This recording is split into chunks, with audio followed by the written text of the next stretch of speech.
Messing up edits and builds is a common issue for fast editors. Nothing can disrupt a clip more than making a simple mistake on an edit you've performed countless times.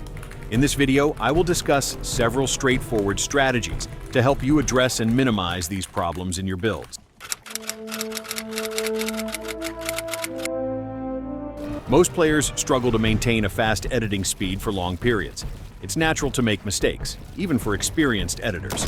Personally, I often mess up more than you might think, despite only posting my successful edits and clips on my channel. My playstyle prioritizes consistency over sheer speed.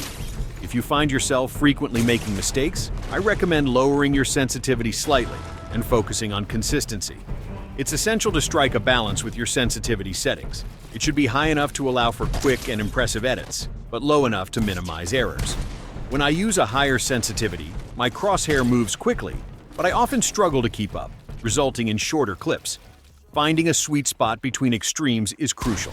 I keep my sensitivity between 8% and 12% with a DPI of 800. There are many reasons players make mistakes, some of which are beyond our control, such as lag spikes or being shot at.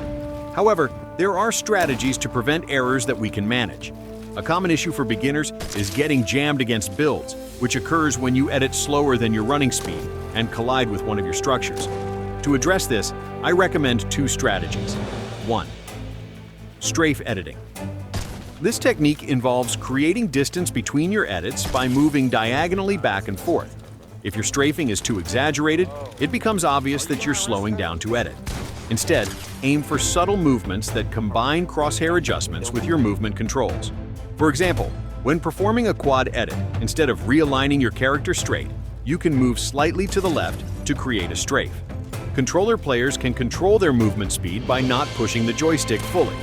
Once your editing speed improves, work on breaking these habits, as it can be noticeable when you're trying to strafe for easier edits.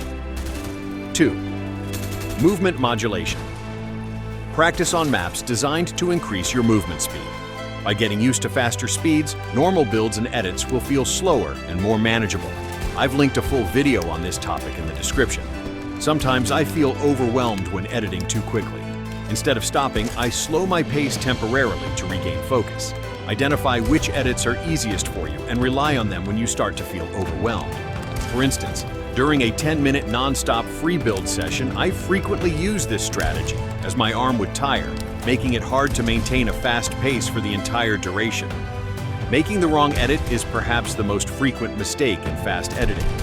If you've ever edited a cone only to have it turn into a Dorito, you're not alone. Edits can easily morph into doors, triangles, or incorrectly flipped ramps. This is one of my most common mistakes. It's easy to lose focus and mess up a simple edit you've done many times before.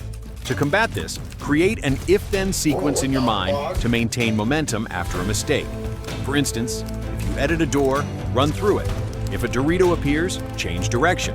If a ramp is flipped the wrong way, adapt by jumping on it and continuing to move. Learn to respond to these situations so that mistakes don't disrupt your flow, allowing your free build to remain fluid.